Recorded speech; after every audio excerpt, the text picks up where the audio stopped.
then overnight you have a kid in Bangladesh in a basement. Just came up with an idea way cheaper, And so you look at your company and you're like, now what? So I think it's important to have the ability to pivot quickly and pivot fast.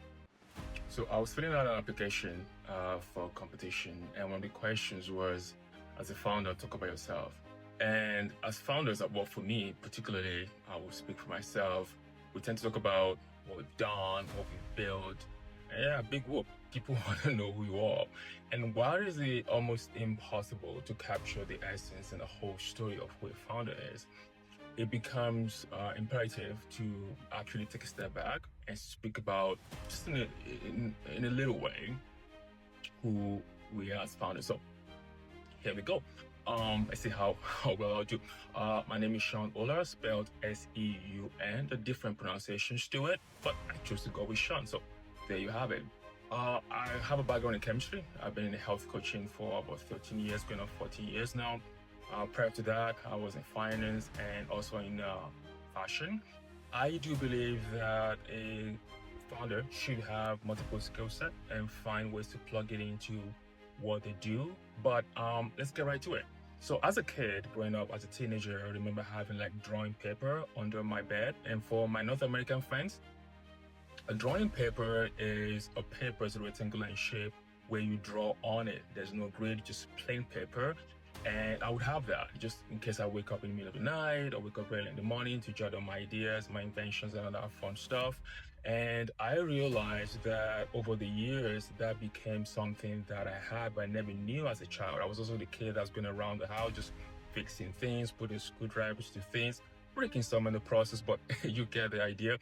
And so that became who I was over time, now focusing on solving problems. So I've always said, put me in any industry, I would find a way to find a solution to a problem, not because I understand it, but because I will do research and my brain is mapped in such a way that it solves problem. But then this is the thing, I don't look at problems at just the top. So for example, you say, hey Sean, this is a building, on the 13th floor, there's a problem. I'm not looking at the 13th floor to start with, I'm looking at the foundation of the building. Which brings me to this point. I consider myself a disruptor. Now, many people love it, but there are few people out there, investors and partners, who actually love first movers. So if that's you, then I am for you and we should work together.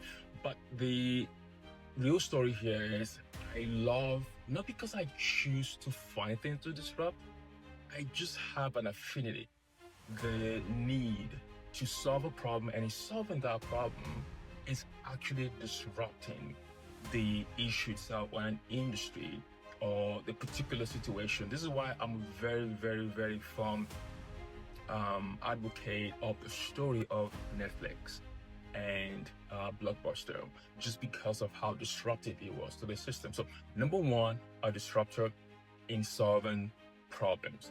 And that takes us to number two. So let's continue with the video analogy. And a lot of people who watch me know I love analogies. So when I look at a building, look at the foundation of the building to fix the problem, I not only look at the building, I look at the building, look at the building on the street, look at the building on the street and the block, look at the building on the street and the block in the municipality, look at the building on the street and the block in the municipality, in the city, in the state, in the country, in the continent, and in the world. I have the ability to zoom out.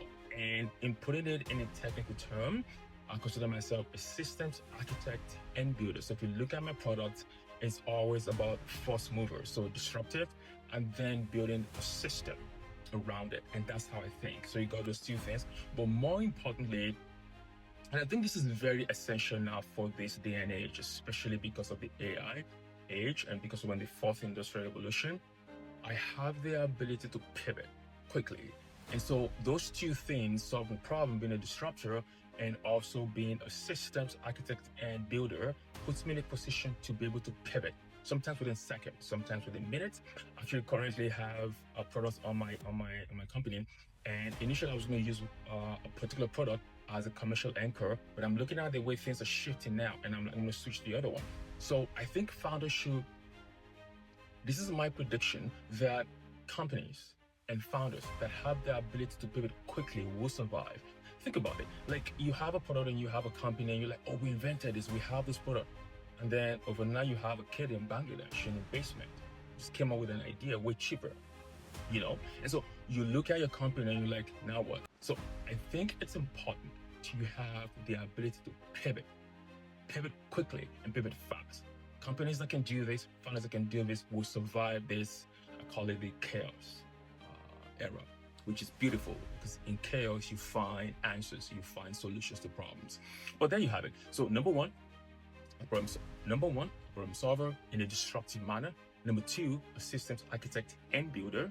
And number three, the ability to pivot. So that's who I am in a nutshell when you look at it from a business perspective. Personal conversation, I don't think that's important. Right. Have a good day. Peace.